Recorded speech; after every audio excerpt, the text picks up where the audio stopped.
이 물권 총론 좀 하다 말았죠. 등기와 관련된 거. 설전에 이제 민법 총칙 부관부터 했죠. 지난 했던 거 좀 기억해 보면 부관이라는 것은 법률 행위 성립과는 상관없이 그 법률 행위의 효력의 발생 소멸을 좌우하는 당사자가 부과한 장래 발생 사실 이런 걸 부관이라 한다 그랬습니다. 발생 여부가 불확실한 걸 조건, 확실한 걸 기한 이렇게 부른다 그랬어요. 조건에는 정지 조건과 해지 조건이 있고 기한에는 시기와 종기가 있었죠. 이렇게 이제 개념과 종류를 구별한 다음에 조문준 몇 개 좀 조심해 달라고 했어요. 147조부터 147조 1항 정조건이 붙어 있는 법률행위는 조건이 성취가 되면 성취한 때부터 효력이 생긴다. 해제 조건이 붙어 있는 법률행위는 조건이 성취가 되면 성취한 때부터 효력을 잃는다. 3항 당사자가 조건 성취 효력을 소급하게 할 의사를 표시한 때는 그 의사에 의한다. 그런 거 기억하시면 되고요. 148조 조건부 권리 침해 금지. 조건 성취가 미정한 동안에 상대방이 조건 성취로 인하여 얻을 이익 이거를 침해하지 말아라. 조건부 권리 침해 금지. 149조 조건부 권리는 조건 성취가 미정한 동안에도 일반 규정에서 처분 상속 보존 담보로 할 수 있다. 150조 반신행위라는 게 있었고요. 그건 안 냈습니다. 151조 불법 조건이 있었습니다. 조건이 선량한 부속 기타 사회 질서에 위반한 것일 때 그 법률 행위 자체를 무효로 한다 그랬습니다. 조건만 무효가 되는 게 아니라 법률 행위 자체가 무효가 된다. 2항 조건이 이미 성취된 경우 기성조건, 기성조건이 정조건이면 기정조, 조건 없는 행위로 유효가 되고요. 기성조건이 해제조건이면 기해무, 무효가 된다 그랬습니다. 반면에 3항 조건이 성취할 수 없는 것인 경우 불능조건이라고 그랬죠. 불능조건이 정조건이면 불정무, 무효가 되고요. 법률행위는 불능조건이 해제조건이면 불해조, 그 법률행위는 조건 없는 행위, 유효가 된다. 151조. 그 다음에 기한과 관련해서 152조 1항 시기가 있는 행위는 그 시기가 도래하면 도래한 때부터 효력이 생기고 2항 종기가 있는 행위는 그 종기가 도래하면 도래한 때부터 효력을 잃는다. 딱 이렇게 기한은 장래효만 규정이 되어 있다고 그랬습니다. 153조 1항 기한은 채무자 이익을 위한 걸로 추정한다. 2항 기한 이익은 포기할 수 있다. 그러나 상대방 이익을 해야지는 못한다. 이렇게 조문 정확하게 제가 체크해 드린 거 암기해 달라고 그랬습니다. 암기하고 계시죠? 아니 앞으로 암기를 하시라고. 외워도 까먹고 외워도 까먹으니까 자꾸 기억을 해 주셔야 됩니다. 그 다음에 물권법 총론 부분에서 첫째 물권의 기초라고 해서 4가지가 중요하다 그랬죠. 물권, 일물일권주의 및 그 예외, 특히 예외 일필토지 일부의 지상권, 지역권, 전세권 가능하고 또 토지 일부로 취급하는 정착물 중에서 수목의 집단은 임목연한 법률에서 등기함으로써 소유권 저당권이 가능하고 수목이나 수목의 집단이나 미분리 과실은 명인 방법을 통해서 소유권이 가능하고 농작물은 무조건 경작자 소유고 일동 건물 일부에는 소유권, 구분 소유권이라는 게 가능하다고 했고 전세권이라는 게 가능하다고 했습니다. 이렇게 일물일권제 예외 중에서 그 일물의 일부의 물권이 인정되는 경우 꼭 기억하시자 그랬고요. 두 번째 물권 법정주의라는 게 있었죠. 185조 물권은 법률 또는 관습법에 의하는 외에는 임의로 창설하지 못한다. 여기서 법률은 국회 제정법을 말하고 관습법은 대법원이 인정하는 걸 말한다. 임의로 창설하지 못한다는 건 2가지를 의미한다. 종류강제, 내용강제. 종류강제 위반돼서 무효인 건 4개. 원천권, 사실상 소유권, 사도통행권, 근린공원 이용권 이런 거 인정 안 된다. 내용강제 위반, 소유권의 내용인 사용 수익권능을 대세적으로 완전히 포기하는 계약 안 된다. 무효다. 그 다음 이제 물권의 우선적 효력인 게 있었습니다. 이거 뭐 거의 안 나오니까 그냥 대충. 자, 물권적 청구권이 있었습니다. 내 물건 돌려달라. 이게 물권적 청구권이었죠. 유형이 3개, 반환, 방해제거, 방해, 예방, 청구권. 그리고 점유권의 한 세트, 소유권의 한 세트. 그리고 지상권 등 다른 물권은 소유권에 있는 걸 준용한다. 여기서 조심할 거 두 개. 유치권, 질권에는 준용 규정이 없다. 나눠서 유치권은 물권적 청구권이 인정이 안 된다. 질권은 해석상 인정된다. 더 중요한 거. 지역권, 저당권은 물권적 청구권은 인정이 되지만 반환 청구권만은 인정되지 않는다. 그랬죠?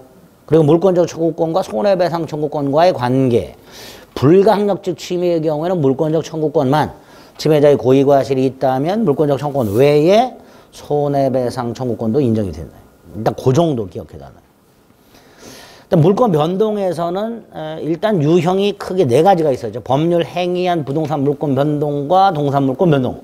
법률 규정에 의한 부동산 물권 변동과 동산 물권 변동. 물권 변동 보기 전에 원칙 3개. 공시원칙, 공신의 원칙, 채권행위, 물권행위 구별. 특히 공신의 원칙과 관련해서 우리나라는 부동산 물권에는 공신의 원칙을 인정하지 않는다는 거 하고요. 채권행위와 물권의 관계, 매매계약 따위가 무효 취소 해제 등으로 실효가 되면 물권행위, 즉 등기 이전한 거 말소할 필요 없이 소유권은 매도인에게 당연히 복귀한다. 그 결론 꼭 기억해 두셔야 된다 그랬습니다. 그리고 이제 구체적으로 부동산 물권 변동과 관련해서 186조 등기해야 되는 것들이 있었어요. 물권의 포기, 이행 판결, 공유물 분할 소송 중 조정이 성립된 경우 점유취득시효. 4개는 꼭 기억해달라고 그랬고요. 등기 필요 없는 거, 상속, 경매, 형성 판결, 공유물 분할 판결, 건물 신축, 원인 행위 실효에 의한 부동산 물권의 복귀, 분배 농지 상환 완료를 원인으로 하는 농지 소유권 취득. 적어도 요 정도 등기 필요 없는 거 자꾸 반복해서 기억해 주셔야 됩니다. 그리고 이제 등기와 관련된 게 7가지 테마가 나오는데 그중에 등기의 추정력을 뺀 나머지 6개만 기본 과정에서 한다 그랬고요. 그중에 첫째 이중보존 등기 했습니다. 이중보존 등기, 중복 등기. 거기서 꼭 기억할 게 뭐죠? 2개의 등기부가 있는데 등기명인이 보존 등기명인이 동일한 경우와 동일하지 않은 경우로 나눠서 동일한 경우에는 무조건 선등기가 유효, 동일하지 않으면 선등기가 원인 무효가 아니나 후등기는 무효. 그 관계를 기억하시고요. 가등기.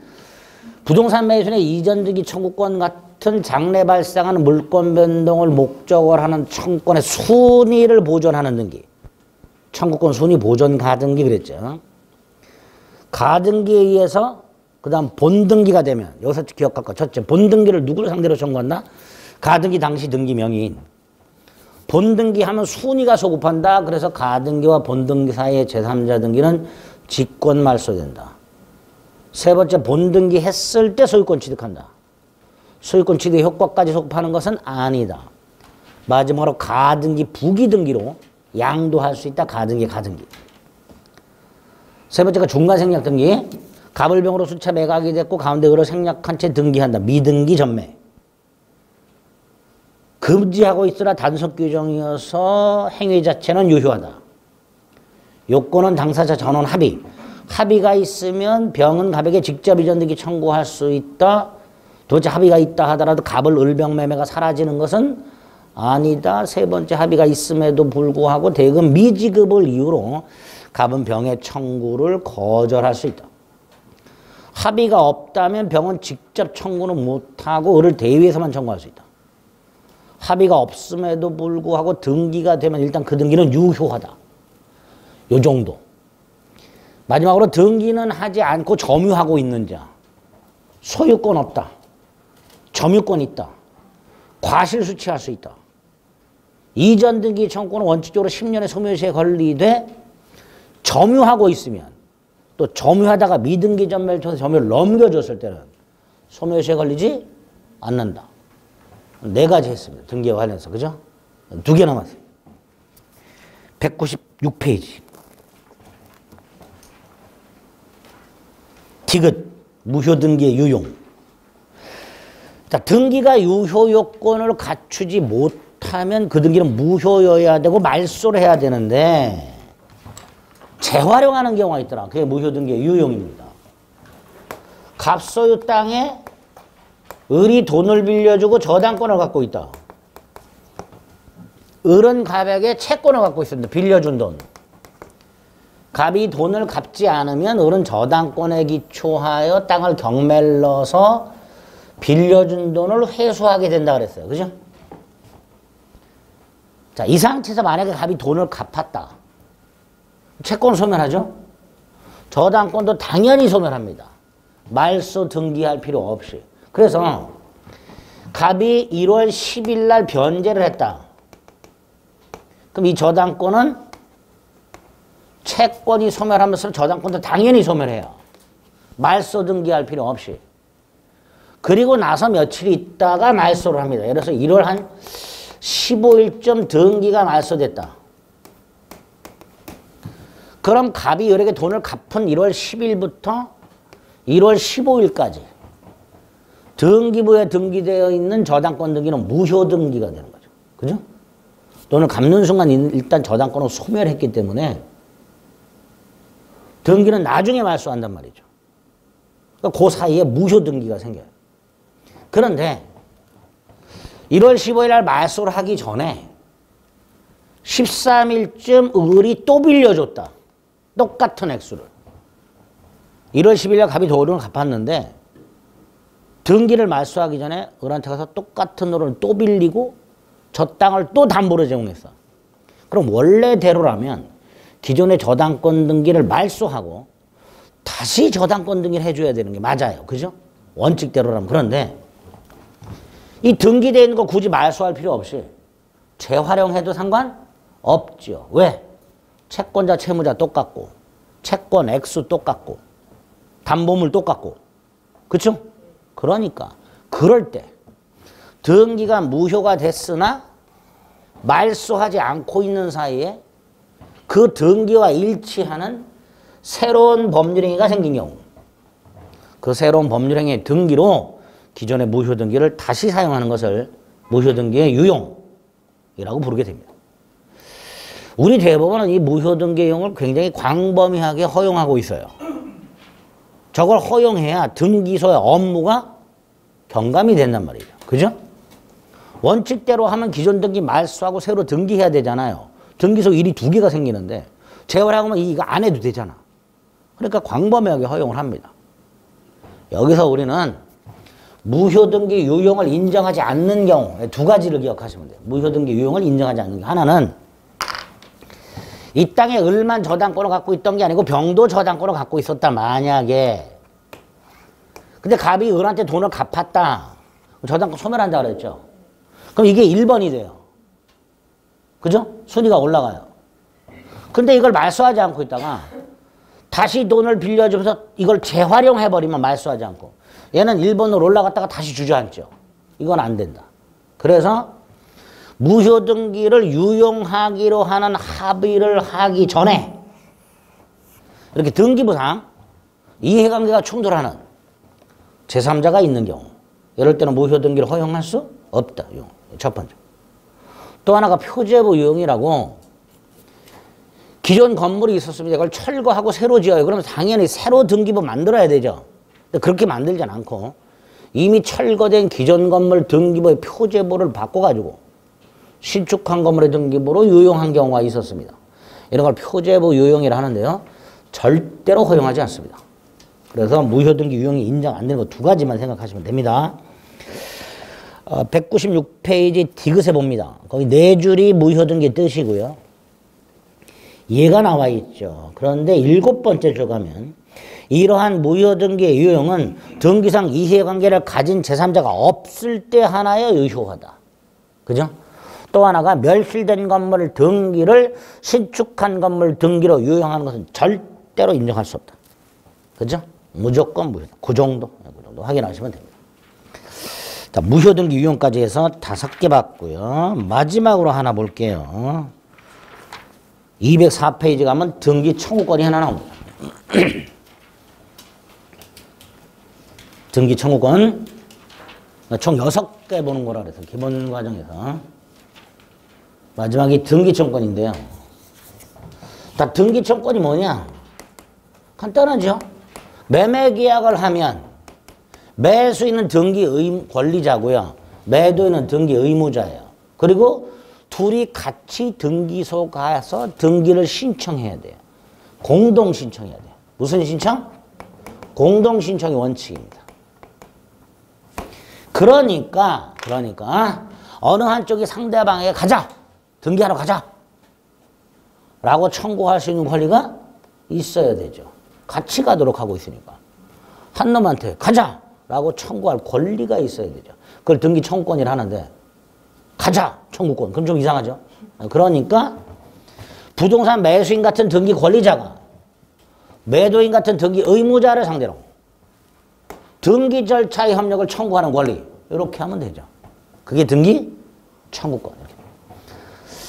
등기 권리자가 등기 의무자를 상대로 등기 절차 협력을 청구하는 권리로서 공동 신청에서만 필요한 권리입니다. 등기 권리자와 등기 의무자가 존재할 때 필요한 권리가 됩니다. 따라서 상속 등기 등 단독 신청할 때는 등기 의무자가 없으니까 등기 청구권도 필요가 없지요. 등기 공동 신청에서는 필요합니다. 권리자가 의무자를 상대로 하는데 상속에 의한 등기 청구 같은 것들은 의무자가 없죠. 이미 돌아가셨잖아, 피상속. 그러니까 공동 신청에서는 필요하고요. 개인이 개인을 상대로 한다고 해서 사법상 권리라고도 하고요.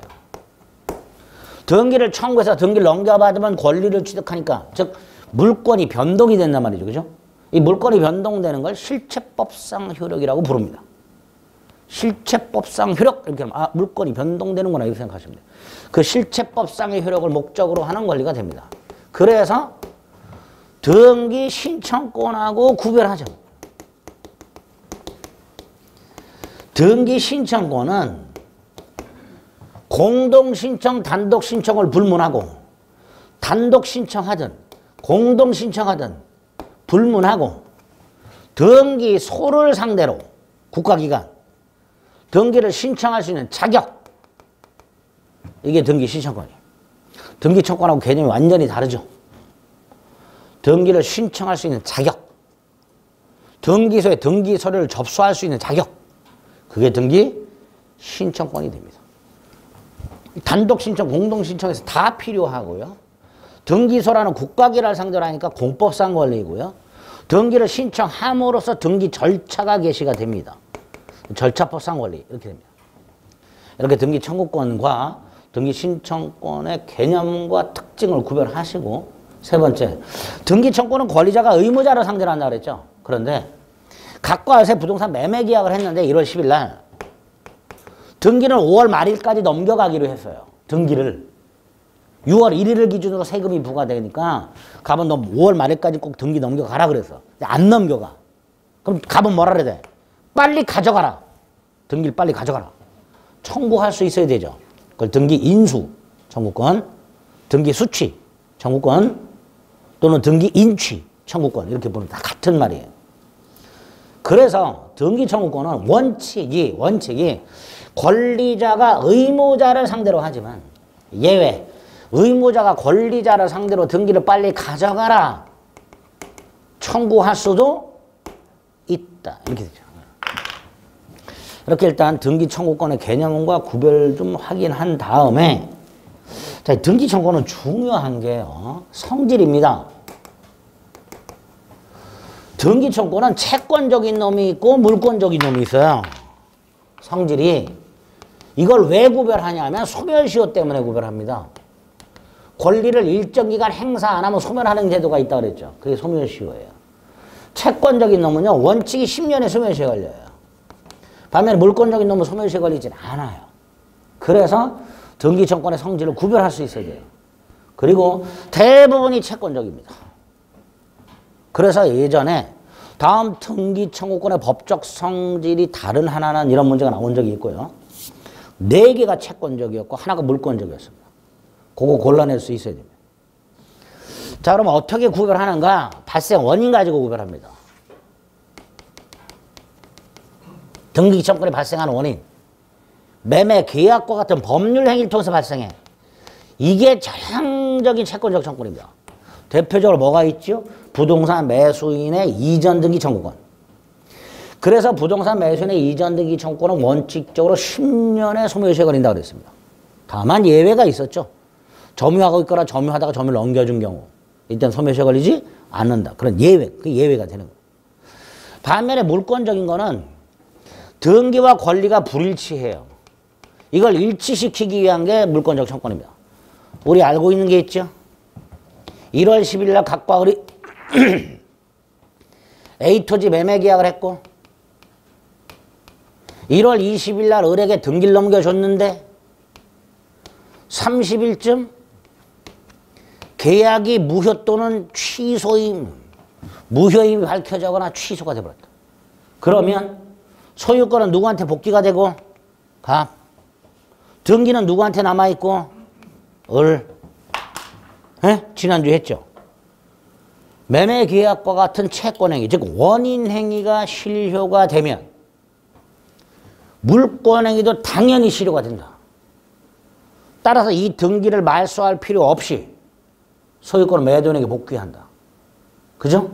그래서 매도인은 매수인을 상대로 말소 등기를 청구할 수 있다. 이게 물권적이다. 등기와 권리가 불일치하니까 이게 물권적이다. 따라서 이거는 소멸시효에 걸리지 않는다까지 기억해. 그래서 아까 말씀드린 대로 등기채권의 법적 성질이 다른 하나에서 4개가 물권적이었고 채권적이었고 하나가 물권적이었는데 그 답이 뭐냐 이거죠. 매매계약이 취소된 경우 매도인의 등기청구권 이렇게 답으로 나온 적이 있습니다. 이렇게. 그게 물권적이다. 네? 아니 그렇다 그냥. 아니 물권적 저 등기청권에 2개가 있구나 종류가. 성질이 끝. 거기서 끝. 더 나가지 마. 2개가 있다. 끝. 채권적인 놈이 있고 물권적인 놈이 있다. 앞으로 이제 그렇게 살살 외우면 됩니다. 아시겠죠? 이게 다야. 에이. 204페이지. 등기청권의 의 동그라미 1, 2, 3. 그냥 기본이니까 기억하셔야 되고요. 양가로 이번에 등기청권의 성질이 있습니다. 채권적일 수도 있고 물권적일 수도 있다고 그랬어요. 동그라미 1번. 법률 행위로 인한 게 채권적이라고 그랬습니다. 10년에 소멸시효에 걸리는 게 원칙이라고 그랬습니다. 그죠? 그러자 오른쪽 판례 1번, 2번 예외 2개. 오른쪽 판례 1번, 2번 예외 2개. 2번 실체관계와 일치하지 않는 경우 갑이 이렇게 부동산을 매도하고 등기까지 했으나 계약이 무효가 됐어. 이거죠. 계약을 하고 등기까지 했으나 계약이 무효가 됐어. 소유권은 갑에게 복귀되고 등기는 을에게 남아있어. 말소 등기 청구. 아까 이런 경우 갑이 이렇게 돈을 갚았어.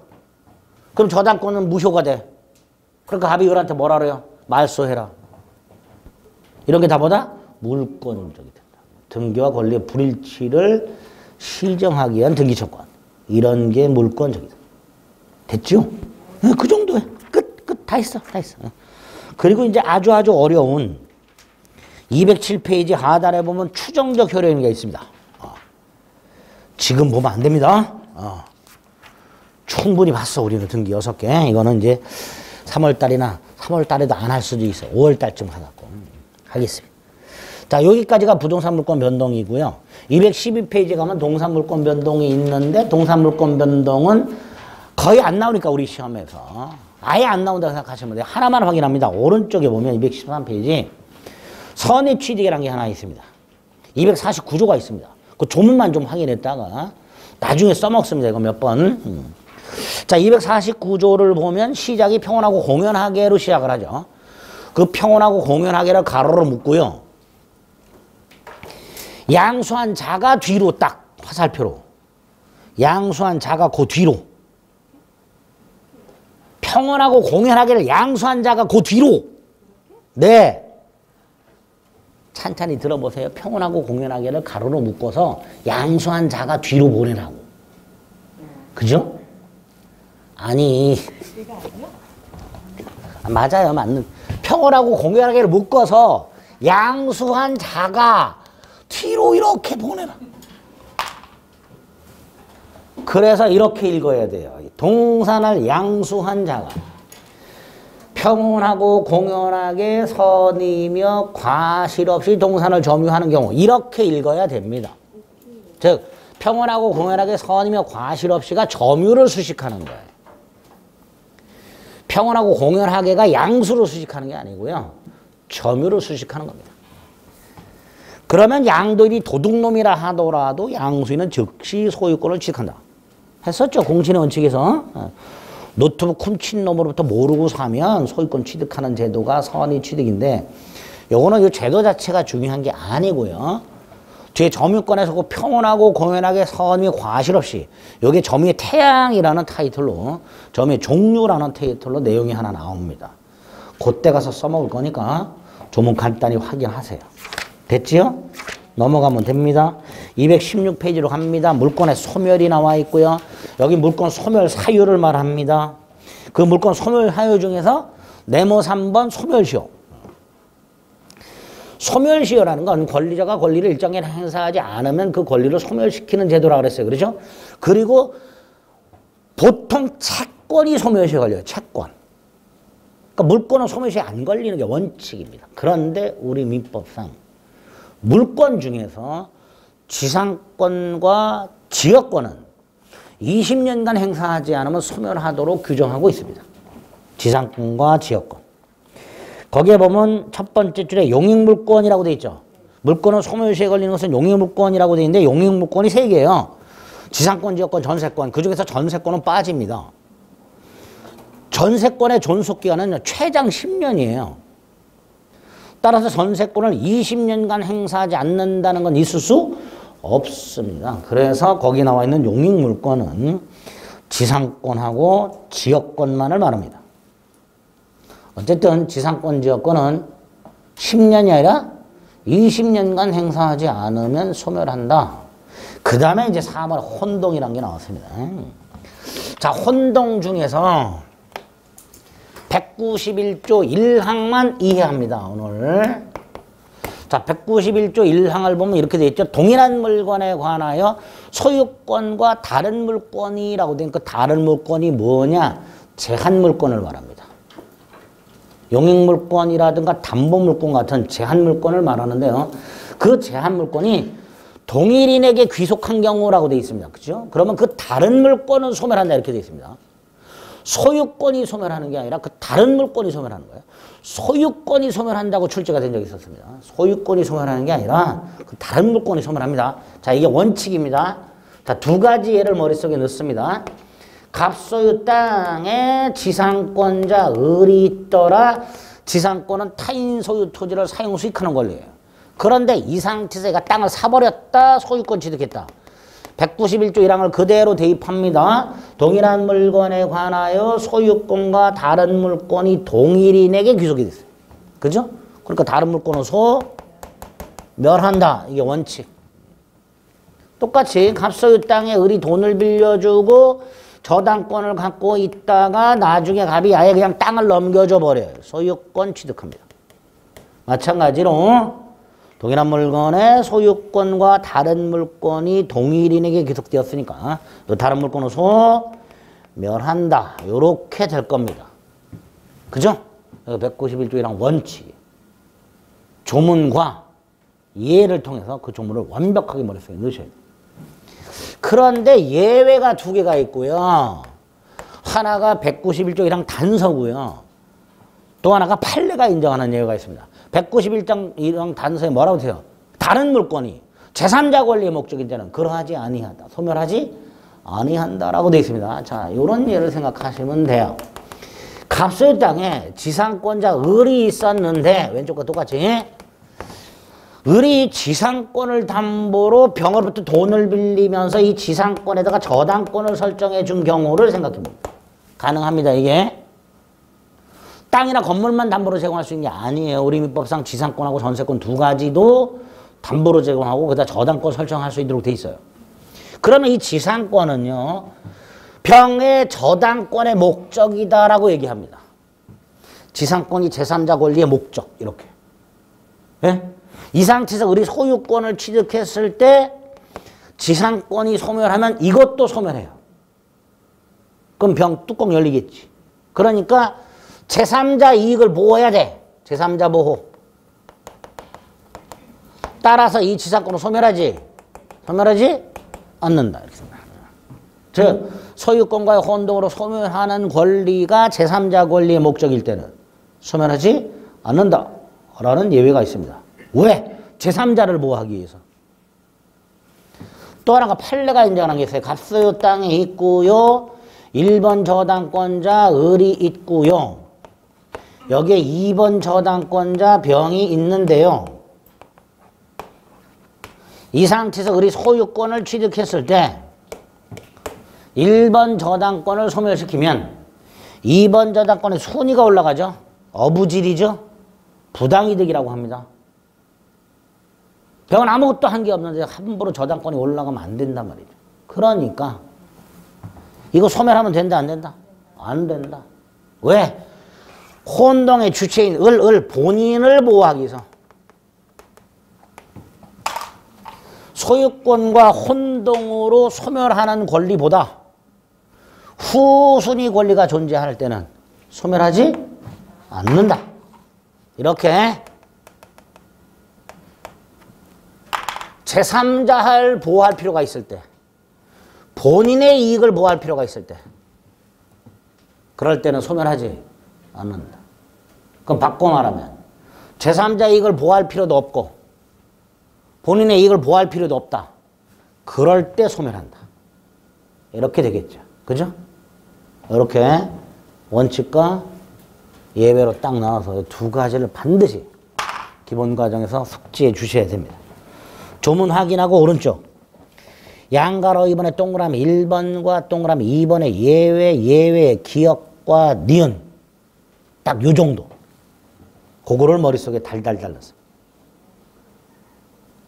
자꾸 그려봐야 돼요. 안 그러면요, 시험장 가서요, 옆에 공란에다가 이거 그리고 있어요. 지문 5개를 하나하나 그리고 있어요. 5분 이상 걸립니다. 한 문제 풀 때. 자꾸 먼저 미리 그려보고 머리에 이렇게 거의 새기다시피 하셔야 됩니다. 그래서 풀 수는 있는데 시간이 오래 걸려요. 혼동 문제는 훈련이 좀 필요한 부분입니다. 두 가지가 기본이니까 딱 머릿속에 넣어달라. 그러면 물권 총론이 끝이 납니다. 이 정도의 물권 총론이. 그리고 넘어가면 222페이지 점유권이 먼저 딱 나왔습니다. 이게 이제 물권 강론이죠.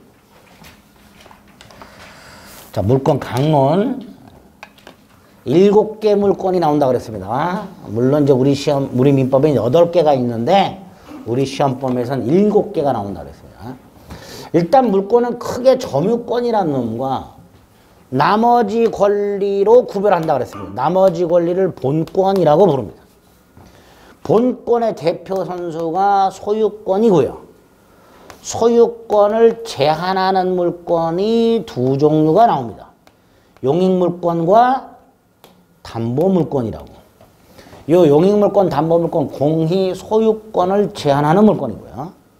용익물권은 타인 부동산을 사용 수익하는 권리입니다. 지상권, 지역권, 전세권이 나오고요. 담보물권은 채권자가 채무자 물건을 지배하고 있다가 경매를 넣어서 채권을 회수하는 이런 권리가 담보물권입니다. 유치권이 있고 질권이 있고 저당권이 있다 그랬습니다. 근데 요건 우리 시험 범위가 아니고요. 이제 7개가 우리 시험 범위입니다. 그 중에서 점유권 보통 한 문제, 지상지역 전세권 한 문제입니다. 점유권과 지상권, 지역권, 전세권은 일단 문제풀이 들어갈 때까지 조문을 연락해 보면 돼요. 조문. 어려운 판례 같은 거 다 제끼고 조문을 열심히 보면 저 4문제 중에서 2문제는 맞출 수 있습니다. 그럼 대성공입니다. 너무 스트레스 받지 말고 공부하세요. 그런데 이거 스트레스 받아가면서 공부해야 돼요. 소유권하고 유치권하고 저당권 요 3개. 요거를 달달달달. 예? 그럼 11문제 중에서 한 7문제 정도 최대 맞출 수 있습니다. 강론 대성공입니다. 5, 6문제만 맞춰도 반은 성공하는데요. 한 7문제 이상 맞출 수 있습니다. 굉장히 어려운 부분입니다. 점유권부터가 아주 사람 짜증나게 합니다. 자, 점유권이란 게 뭐냐? 자, 일단 점유권은요. 조문이 192조부터 210조까지 있습니다. 웬만하면 다 외워야 됩니다. 웬만하면. 저 자식은 기본 강의부터 계속 외우라고 저러는데 보다 보면 외워진다니까. 억지로 외울 생각하지 마시고 무슨 단어 외우듯이 영어단 그렇게 외우는 게 아닙니다. 자꾸 보면 외워져요. 자, 이 점유권이 뭐냐? 192조 1항에 보면 물건을 사실상 지배하는 자는 점유권이 있다 이렇게 났습니다. 이 물건의 사실상 지배를 점유라고 해요. 자, 지배가 뭔지는 알지요? 사용 수익, 처분 같은 걸 지배를 한다고 했어요. 물건을 사용 수익 처분하는 걸 지배를 한다고 그랬는데 문제가 요거죠. 사실상이 뭐냐? 사실상. 자, 갑이 돈 주고 노트북을 사가지고 그럼 소유권이 있죠? 예? 그 노트북을 사용하고 있어요. 지배죠? 을은 노트북을 훔쳤어. 소유권 없죠? 그래도 을이 사용하고 있어. 지배죠? 그걸 다 포함하는 게 사실상이라는 뜻이에요. 소유권 등 정당하게 사용하고 있는 경우도 있을 수 있고 도둑놈처럼 부당하게 사용하는 경우도 있을 수 있는데 그걸 따지지 않는다라는 뜻입니다. 이 말은. 정당하게 사용하냐? 부당하게 사용하냐? 이거를 묻지 않는다라는 뜻입니다. 사실상 지배라는 것. 그러니까 소유자로서 사용하는 것도 점유권이고 도둑놈으로서 사용하고 있는 것도 점유권이고 결국 도둑놈도 점유권이 있다 이렇게 됩니다. 그래서 점유권 자체는 물건을 점유하는 권리 이렇게 됩니다. 반면에 소유권자 같은 경우에는 정당하게 사용하는 거죠. 그걸 본권이라고 하는 거예요. 그래서 점유권과 본권이 구별이 됩니다. 점유권은 그냥 점유하는 권리고요. 본권은 점유할 권리, 점유할 수 있는 권리. 이게 본권이 됩니다. 그래서 어떤 물건을 사실상 지배하는 자가 소유권 등 본권을 가지고 정당하게 지배할 수도 있고 도둑놈처럼 부당하게 지배할 수도 있고 근데 그걸 따지지 않는다. 그걸 사실상 지배. 이렇게 부릅니다. 그게 점유권이다. 224페이지 있죠. 점유제도의 사회적 의의가 있는데 잠안 올 때 읽어보면 되고요.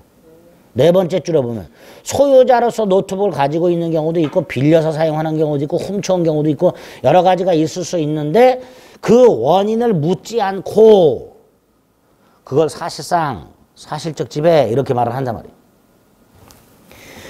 그리고 우리 민법은 이렇게 물건을 사실상 지배를 하면 점유권이라는 권리를 부여하는 것에서 더 나아가서 점유권을 보호하는 점유보호청구권과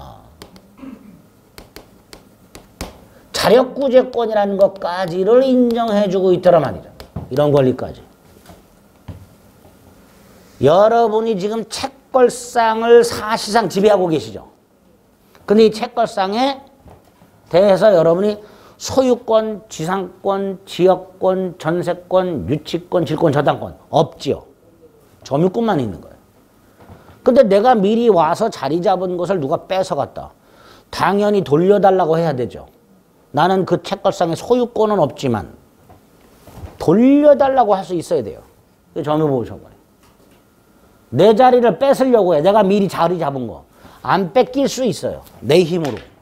그게 자력 구제권.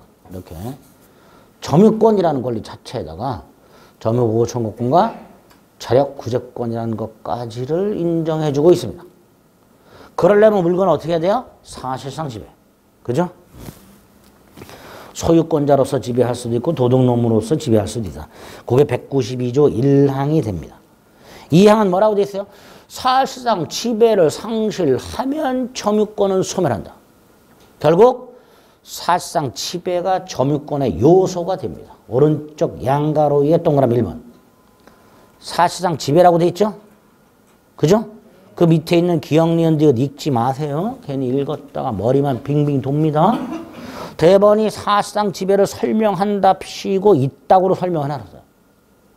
판례가 말하는 사상 지배의 뜻이야. 잠 안 올 때 한번 읽어보시면 돼요. 또 X까지 또 확 치셨네. 너무 과격하시네. 자, 하나 기억할 게 맨 밑에 있는 판례입니다. 요거는 꼭 기억하셔야 돼요. 갑소유 땅에 을이 건물을 소유하고 있다. 그럴 수 있죠. 우리나라는 토지와 건물이 별도의 부동산이니까 남의 땅에 이렇게 건물을 소유할 수 있어요. 근데 을이 이 건물을 병에게 임대를 했어요. 그래서 병이 현재 건물을 점유 사용하고 있어요. 자, 이때 이 건물의 부지,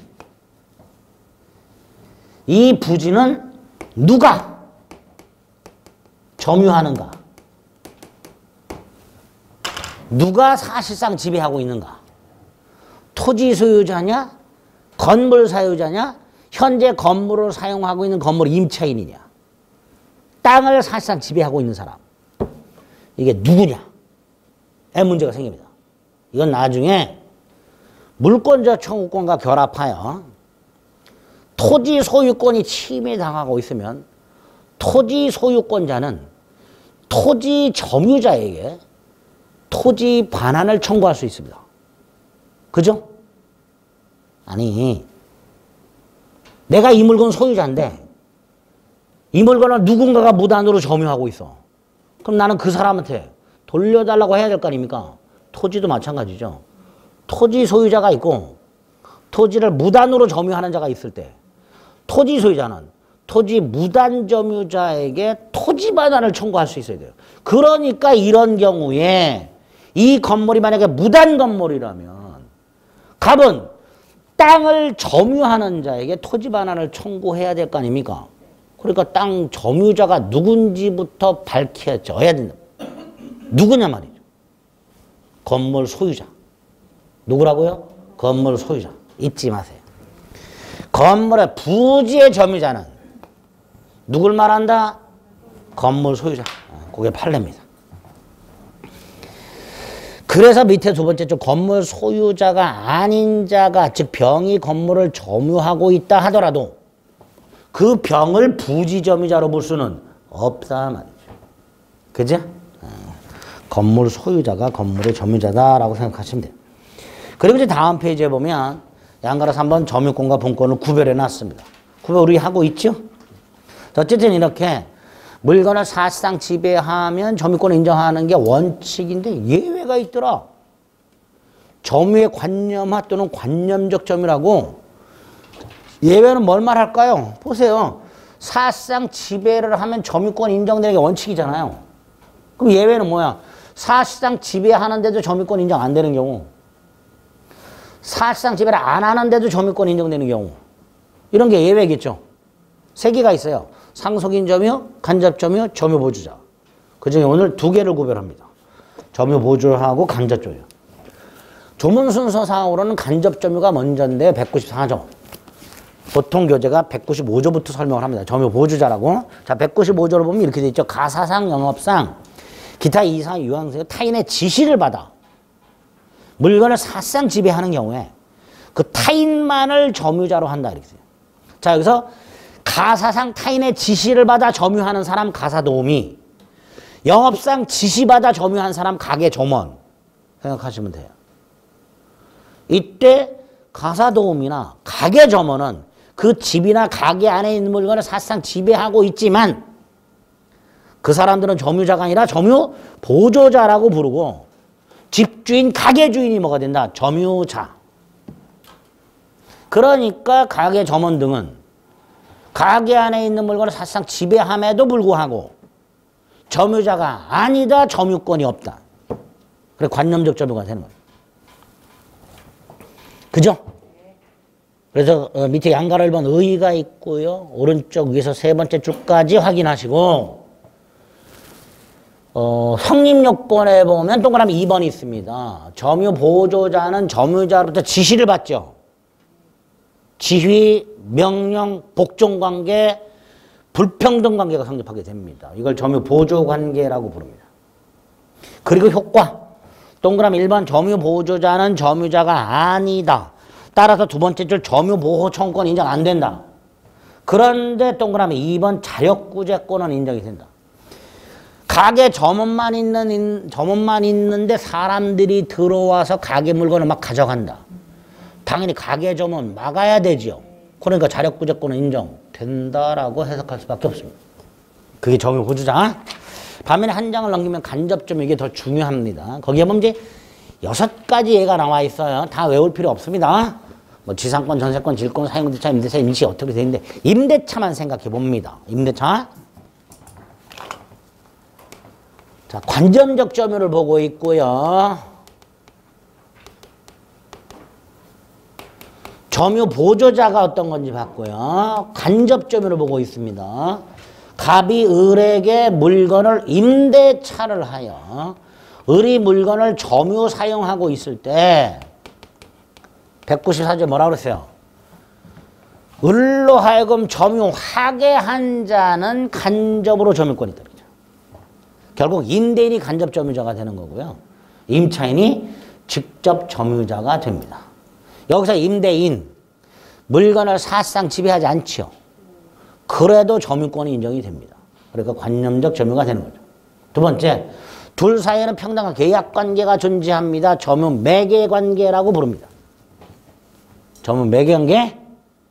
이 점유 매개관계는 중첩적으로 있을 수 있다. 즉 갑이 이렇게 물건을 빌려줬는데 을이 또다시 병에게 빌려줬다. 임대 전대. 그럼 점유 매개관계가 2개. 중첩적으로 있을 수 있다. 또 임대차 계약관계가 끝났음에도 불구하고 계약이 종료됐음에도 불구하고 을이 물건을 반환하지 않고 있다. 그럼 여전히 직접점유 간접점유 관계예요. 다시 말해서 점유 매개관계는 반드시 적법 유효한 관계일 필요는 없다. 그리고 간접 점유자도 점유자니까 점유보호 청구권이 인정이 돼요. 하지만 얘가 직접 뺏길 일은 없죠. 힘쓸 일 없죠. 자력구제권 필요 없죠. 간접 점유자는 점유자고 점유권 인정되고 점유보호 청구권까지 인정되지만 자력구제권은 인정할 필요가 없게 됩니다. 여기서 이 점유보호 청구권 뒤에서 보게 되는데요. 3가지가 있어요. 점유물 반환 청구권, 방해 제거 청구권, 방해 예방 청구권 3가지가 있고요. 간접 점유자에서는 207조에서 간접 점유자에게도 전 3조의 규정을 준용한다 이렇게 놨어요. 간접 점유자도 207조에서 간접 점유자에게도 204조, 205조, 206조가 적용이 된다라고 해놨습니다. 여기서 요 놈이 문제입니다. 204조. 이따 보겠지만 204조 점유물 반환 청구권은 점유가 침탈됐을 때 행사할 수 있어요. 뺏겼을 때 행사할 수 있어요. 뺏겼을 때. 뭐가 뺏겼을 때? 점유가 뺏겼을 때. 근데 간접 점유의 경우에는 간접 점유자의 점유가 뺏길 일은 없죠. 누가 뺏겨요? 갑이 을에게 물건을 빌려줬는데 그 물건을 병이 뺏어갔단 말이지. 이럴 때. 직접 점유자뿐만 아니라 간접 점유자도 점유물 반환을 청구할 수 있어요. 침탈당했을 때. 그때 207조 2항에서는 이렇게 해놨습니다. 갑은 점유를 침탈한 병에 대하여 먼저 을에게 반환할 것을 청구할 수 있다. 을. 병한테 가서 야 빨리 을한테 갖다 줘. 이렇게. 아직 갑을 간의 계약관계가 남아있기 때문에. 다만 을이 반환받기를 원하지 않을 때, 을이 반환받을 수 없을 때, 그때는 나에게 반환하라. 이렇게 하도록 되어 있습니다. 207조 2항 나중에 확인하셔야 돼요. 어쨌든 결론 하나, 207조 2항은 뭐 나중에 확인하셔도 되는데 오늘 꼭 기억할 거, 간접 점유자의 점유물 반환 청구권은 직접 점유자의 점유가 제3자에서 침탈되었을 때 행사할 수 있다. 따라서 갑이 이렇게 물건을 빌려줬는데 을이 지멋대로 병한테 다시 빌려줘. 을이 스스로 인도를 했어. 침탈이다 아니다? 아니지요. 그러니까 이 경우에는 갑은 병에 대하여 점유물 반환을 청구할 수는 없다. 그거를 이해해 주시면 됩니다. 간접점에서 194조가 있고 의가 있습니다. 성립요건 중에 동그라미 2번 점유 매개관계라는 게 하나 나와 있고요. 평등한 계약관계를 말하고요. 디귿 조심해 주시면 됩니다. 디귿. 양가라 3번에 간접점유자 지위가 있습니다. 동그라미 1번. 그럼 오른쪽 동그라미 2번. 이게 207조죠. 직접 점유자가 점유를 침탈당했을 때. 그죠? 직접 점유자가 점유를 침탈당했을 때 간접 점유자는 뭐 할 수 있다? 점유물 반환을 청구할 수 있다. 이렇게 되는 거예요. 그죠? 네, 그렇게 간접 점유자의 점유물 반환 청구를 확인해 주시면 되겠습니다. 상속인의 점유는 지금 안 봐도 됩니다. 이렇게 관념적 점유 2개. 그럼 세 번째가 230페이지 가면 점유의 종류라고 나와 있는데요. 보통은 이 점유의 태양 또는 점유의 모습이라고도 합니다. 태양은 모양 태자, 모양 양자를 씁니다. 이걸 점유의 태양이라고 하고요. 어떤 교재도 점유 태양이 무엇을 의미하는지 설명하고 있지는 않아요. 그래서 우리는 점유 태양이란 게 도대체 뭔지부터 먼저 생각을 합니다. 뭔지도 설명을 안 하고 느닷없이 종류를 쫙 쓰고 있어요. 그러면 안 됩니다. 뭔지를 생각해 보는데요. 여기서 아까 봤던 249조를 떠올립니다. 갑이요. 병소유 노트북을 훔쳐가지고 을한테 팝니다. 그리고 노트북 인도를 해버려요. 병에게, 을에게. 그래서 을이 노트북을 점유 사용하고 있다.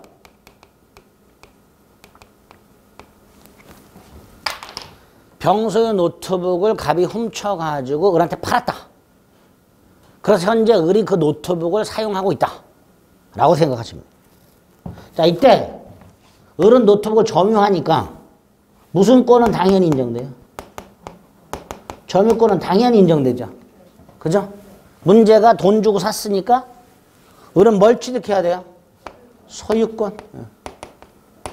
이건 당연히 취득하고 이게 문제죠. 근데 여기서 문제가 생겼죠. 갑은 노트북 소유권이 있다 없다? 갑. 노트북 소유권 없죠? 갑은요. 이 물건만 훔친 거예요. 소유권이란 권리는 훔치지 못합니다. 그러니까 이건 소유권이 없어요. 소유권이 없으니까 못 넘겨줘요. 소유권을. 다시 말해서 그런 소유권을 취득하지 못한다는 문제가 생겨요. 그런데 아까 249조에서 을이 노트북을 점유할 때 평온하고 공연하게 선의며 과실 없이 점유를 하면 소유권 취득한다라고 돼 있었죠. 그죠? 이걸 점유태양이라 하자. 근데 이게 여기만 있는 게 아니에요. 이따가 보면 201조에도 나옵니다. 선의점유자는 과실을 수취할 수 있다. 선의점유자는 이익 현존 한도에서 손해를 배상해라. 폭력 은비한 점유자는 과실을 수취 못한다. 선의 타주는 전손해를 배상하라. 이런 식으로 점유자가 선인지 악의인지 폭력인지 아닌지에 따라서 과실 수취 여부, 손해배상 여부가 달라져요. 소유권과도 나옵니다. 부동산을 20년간 소유의 사로 평온하고 공영안하게 점유한 사람은 소유권을 취득해요. 등등 이렇게 우리 민법이 곳곳에 나중에 다 확인할 겁니다. 곳곳에 물건을 점유하면 당연히 무슨 권은 인정이 되는 거고 점유권 거기다가 플러스 어떠한 모습으로 점유하느냐에 따라서 별도의 효과를 인정해주고 있더라. 소유권을 취득한다든가 과실을 수취한다든가. 그런 제도를 뭐라 하자? 점유의 태양이라 하자. 됐죠? 이런 건 점유 태양이라 합니다. 이런 점유 태양의 종류가 유형이 249조 이따가 보게 되는 뭐 점유자와 회복자와의 관계, 취득시효, 무주물 선점 등등이 나와요. 그거를 다 모아봤더니 총 6종류가 나오더라. 점유 태양이. 첫째, 소유의 의사가 있는 점유. 이걸 자주점유로 하죠. 그럼 반대도 있겠죠. 예? 소유의 의사가 없는 점유, 타주. 이렇게. 선의 점유라는 게 있더라. 반대가 악의 점유더라. 자, 악의 점유의 대표가 도둑놈. 남의 물건 이걸 뻔히 알면서 점유. 이 악의. 그죠? 선의가 다시 둘로 나눠진다. 선의 무과실과 선의 과실. 그 다음에 여기 평온점유 있죠. 폭력을 쓰지 않았다라는 뜻입니다. 반대가 폭력점유예요. 공연점유 있죠. 당당하게 점유한 거. 당당하게. 삐질삐질 몰래 점유하는 게 있겠죠. 은비. 공연점유 당당하게.